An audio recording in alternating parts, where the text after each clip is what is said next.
Esse é o Mundo Revolução e nós vamos falar agora sobre a situação na Ucrânia, hoje, dia 19 de janeiro de 2025, 9 horas da manhã, aqui em Alexandria, no Egito, também em Kiev, lá na Ucrânia, 4 da madrugada no Brasil, no horário de Brasília, no Rio de Janeiro, no momento que eu gravo esse vídeo. Eu estou gravando o vídeo um pouco mais cedo porque eu vim aqui a Alexandria para conhecer a cidade e hoje ainda eu tenho que voltar para o Cairo, então está tudo meio corrido o dia de hoje. Mas vamos falar as notícias principais aqui, embora tenha realmente muito pouca notícia aqui, a impressão que dá é que está todo mundo na expectativa da posse do Trump amanhã e realmente tem poucas novidades, né? O exército ucraniano disse que fez os ataques mesmo contra as refinarias que a gente viu nos últimos dias e disse que foi um sucesso esses ataques, que isso vai impactar muito o esforço de guerra russo aqui na região. Na linha de frente temos poucas mudanças de fato, não tem nenhuma grande mudança de ontem para hoje. O Trump prometeu acabar com a guerra na Ucrânia de qualquer jeito, diz que vai forçar a Rússia a parar de avançar ou alguma coisa assim, mas eu já falei para vocês, eu não acredito nisso, não acho que tenha uma solução simples desse tipo, né?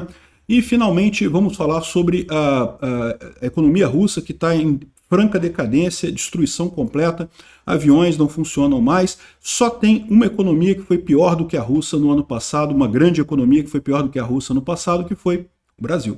Vamos falar sobre essas e outras notícias em detalhes. Essas notícias foram sugeridas por Pinguço Corrupto na Corda Bamba, Sagat Bordiev e várias outras pessoas. Obrigado aí ao pessoal que sugeriu notícias lá no nosso site, no wrevolving.com.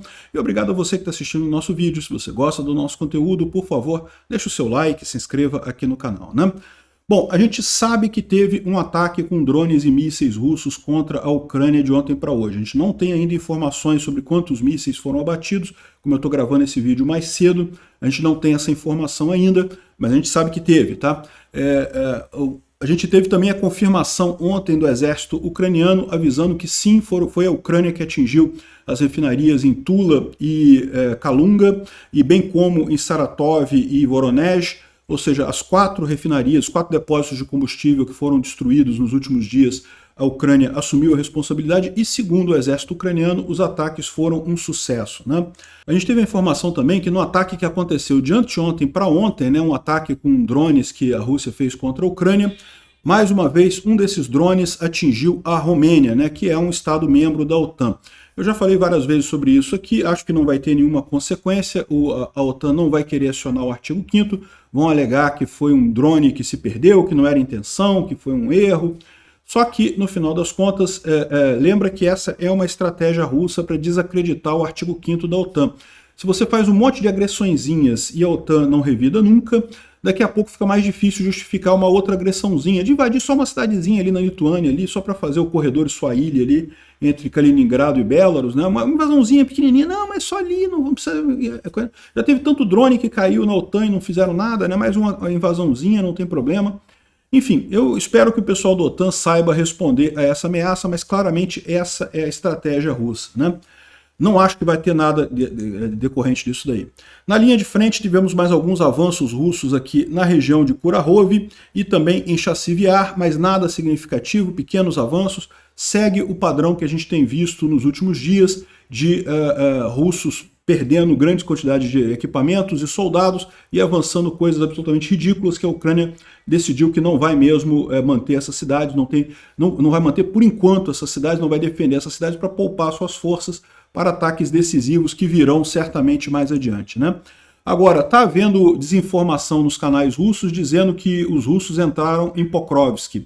E os soldados ucranianos aqui estão desmentindo isso, mostrando aqui um dos pontos de comando deles bem na fronteira da cidade, bem na entrada da cidade. Então não, os russos não estão em Pokrovsk ainda, estão próximos, né? Estão tentando tomar Pokrovsk, mas não entraram na cidade ainda, né? Infelizmente, ali na região de Pokrovsk, a Maria Zaitseva, que é uma soldada de origem de Belarus, né, Bielorrússia, e ela lutava pela Ucrânia como estrangeiro. Infelizmente, ela acabou sendo morta pelo exército russo no dia 17, né, há 2 dias atrás. A gente teve a confirmação agora, né? Ela é uma sniper muito competente, matou um monte de gente, matou um monte de russo, então foi uma pessoa realizada na vida. Meus sentimentos aí aos familiares e amigos dela, mas ela certamente fez muita diferença nessa guerra, né? Bom, o Instituto para Estudo da Guerra não traz muita novidade, fala sobre os ataques aqui em Kaluga e Tula, a gente já falou sobre isso ontem, não tenho o que acrescentar aqui, né? Bom, o Trump está tomando posse amanhã, né? Laranjão está vindo aí e está todo mundo preocupado com isso. Parece que está todo mundo em suspense para ver o que vai acontecer lá no dia 20, né? E ele disse que vai acabar com a guerra na Ucrânia rápido. Ele disse que ia acabar com a guerra na Ucrânia antes de tomar posse. Não acabou. Também falou que ia liberar todos os reféns israelenses antes da posse. Não conseguiu, né? Eu falo para vocês, eu não sei se o Trump está sabendo que isso meio que corrói a credibilidade dele, né? Ele deveria evitar falar essas coisas assim, porque eu entendo que o intuito dele era muito positivo, de forçar uma solução pacífica, forçar esses conflitos, mas no final das contas acaba corroendo a credibilidade dele, esse tipo de coisa. A gente sabe que não tem saída fácil para a guerra Rússia e Ucrânia, mas tem saída honesta, saída real, a saída ética, que é a Ucrânia expulsar os russos do território ucraniano. É a única saída ética que existe nesse caso. Vamos ver o que o Putin vai fazer, está todo mundo na expectativa, né? Bom, está havendo uma grande briga entre seguradoras e empresas de leasing, né? Porque vocês lembram, os aviões hoje em dia, as empresas aéreas raramente elas compram os aviões, né? Elas tipicamente alugam esses aviões. Tem grandes empresas de leasing, né?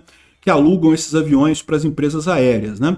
E o que aconteceu na Rússia? Com as sanções, o Ocidente exigiu a devolução desses aviões todos, a Rússia encampou vários desses aviões, né? Ou seja, pegou esses aviões e disse que agora é russo, e pronto, e parou de pagar e não faz mais nada, né? E o problema, lógico, é que com isso as manutenções desses aviões começaram a sofrer, ninguém pode fazer manutenção desses aviões. A gente já viu vários casos aqui de avião pegando fogo, avião civil caindo na Rússia, uma tragédia completa, né? E a briga está agora entre as empresas que fizeram leasing e as companhias seguradoras, porque as empresas que fizeram leasing querem considerar esses aviões como perda total, né? E as seguradoras dizem que não foi perda total, porque os aviões estão lá e não sei o que é lá. Enfim, está uma grande briga nisso daí, né? Quem é que vai se responsabilizar pelo custo disso daí? Eu vou dar uma dica para vocês. Vai ser o povo russo. Infelizmente, o Putin colocou o povo russo numa situação terrível, que eles vão ter que pagar muitas e muitas gerações vão ser necessárias para pagar essa dívida enorme que o Putin está contraindo em nome do povo russo, né? Realmente um absurdo isso daí, é o que vai acabar acontecendo. Por falar em países que destroem o futuro do seu povo, aqui ó, o desempenho das maiores moedas ao longo de 2024, você vê aqui que o dólar se apreciou em relação à média das moedas, né? O retorno que teve para quem investiu em dólar, em média, foi 7,1% ao longo de 2024. Todas as outras moedas tiveram uma visão negativa, mas particularmente duas chamam a atenção. O rublo russo, que perdeu 20% do seu valor ao longo de 2024. Como eu falei para vocês, isso é só o começo, a situação econômica na Rússia está muito pior do que o pessoal finge que está. Os russos têm tentado passar uma imagem de que não, está tudo normal e coisa e tal. Mas está tudo normal por tudo normal, está tudo normal na Ucrânia também. Você vai no supermercado lá, eu fui lá, eu filmei, está tudo normal na Rússia, tudo normal na Ucrânia.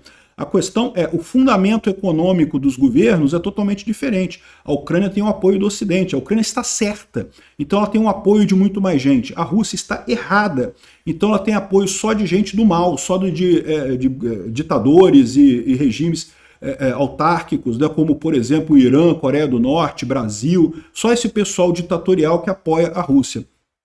E aí, a Rússia se desvalorizou absurdamente, ou seja, olha o custo, né? Teve também a Coreia do Sul, também perdeu muito, né? O presidente lá tentou dar um golpe, coisa e tal, muito triste isso, né?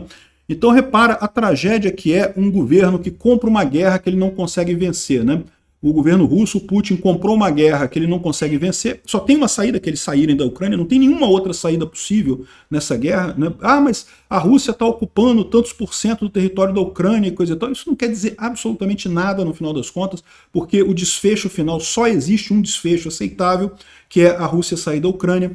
E o Brasil está pior do que isso. O Brasil conseguiu ter um desempenho econômico pior do que isso. E aí você pode pensar assim, pô, mas o Brasil não entrou em guerra, não teve pandemia esse ano. Mas teve uma briga sim. A elite aristocrática socialista de Brasília comprou briga com o povo brasileiro.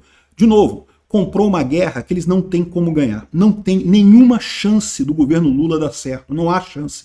E eles sabem disso. E é por isso que está acontecendo essa tragédia também no Brasil. Não se enganem.